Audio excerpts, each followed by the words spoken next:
இதான் பார்த்தீங்கன்னா rain falls, rain forest. Sorry தப்பா வச்சிட்டேன், ரெயின் ஃபாரஸ்ட் தான். நல்லா இருக்குது. எப்போவுமே மழை பெஞ்சிக்கிட்டே இருக்குன்னு சொல்கிறாங்க. ஆனால் இது வந்து ஒரிஜினல் மழை கிடையாது, டூப்ளிகேட்டாக தான் செஞ்சுருக்காங்க. ஆனால் இது வந்து 150 வருஷம் இல்லை, 1 இல்லை 2 இல்லை 150 வருஷம் பழமையான கோகையாமா. உண்மையிலே சொல்கிறேன், இந்த வெயிலுக்கு உண்மையிலே இந்த தண்ணி அவ்வளோ சில்லுன்னு இருக்குதுங்க. நீங்கள் கால் வச்சிங்கன்னா அப்படி இருக்குது. நாங்கள் இங்கேருந்து நாங்கள் கால் அலசுகிற தண்ணி தான் இந்த வெள்ளைக்கில் பனின்னு போட்டவர் குடிச்சிக்கிட்டு இருக்கிறாரு. இந்த மரத்துல இருந்தால் தண்ணி விழுதுன்னு சொல்கிறாங்க. ஆனால் அது மரம் இல்லை, கல் தான், உள்ள பைப்பு வச்சுருக்காங்க. இப்போ எங்களுக்கு இதுக்குள்ளே போகவே ஒரு மாதிரி த்ரில்லாக பயமாக இருக்குது. நீங்களே பாருங்கள் நாங்கள் எவ்வளோ இந்த மாதிரி போகிறோம். இன்னொன்று வந்துட்டு பார்த்தீங்கன்னா அந்த இடத்துல ஒரு ஃப்ரூட் மாதிரி ஒன்று இருக்குது, சூப்பராக இருக்குது பார்க்கறக்கே. உண்மையிலே பாருங்கள், இது என்னன்னே தெரில, கற்பனை பண்ணி பார்த்து சொல்லுங்கள் நீங்களே இது என்னன்ட்டு.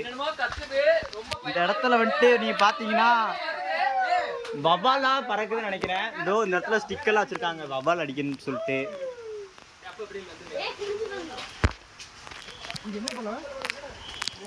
இந்த இடத்துல பார்த்தீங்கன்னா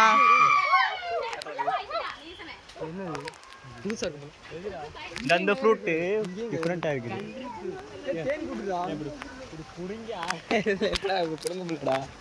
ஸ்ட்ராங்காக இருக்குதோ.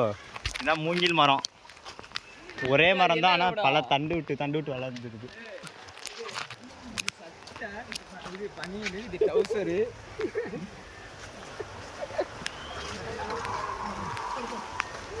இப்போதான் பசங்க உருப்படியான வேலைன்னு இப்போ தான் பார்க்குறானுங்க. இப்போ தான் ஏதோ அறிவு வந்து இந்த மாதிரி ரோப்ஸில் விளையாட ஆரம்பிச்சிருக்காங்க. ரோப்ஸ் உண்மையில நல்லா லூஸாக தான் இருக்குது, நடக்கிறதுக்கு தோதாவும் கொஞ்சம் இருக்குது, வழுக்குது வேறு. எல்லோரும் குளிச்சுட்டு வந்து இதில் ஏறி விளாண்டுருப்பாங்கள, அதனால் கொஞ்சம் வழுக்குது. இந்த இடம் உண்மையிலே சொல்கிறேன், ஒரு ரியாலிட்டியாக ஒரு காட்டுக்குள்ளே இருக்கிற மாதிரியே இருக்குது. சுற்றி பாருங்களேன், வெறும் மரம் தான் பூரா, நல்லா ஈரமானது, நல்லா குளுன்னு இருக்கு வேறு இந்த இடம். இதில் நான் இப்போ ஏற போகிறேன். நான் ஏறிட்டு அடுத்த வீடியோ போடுறேன்.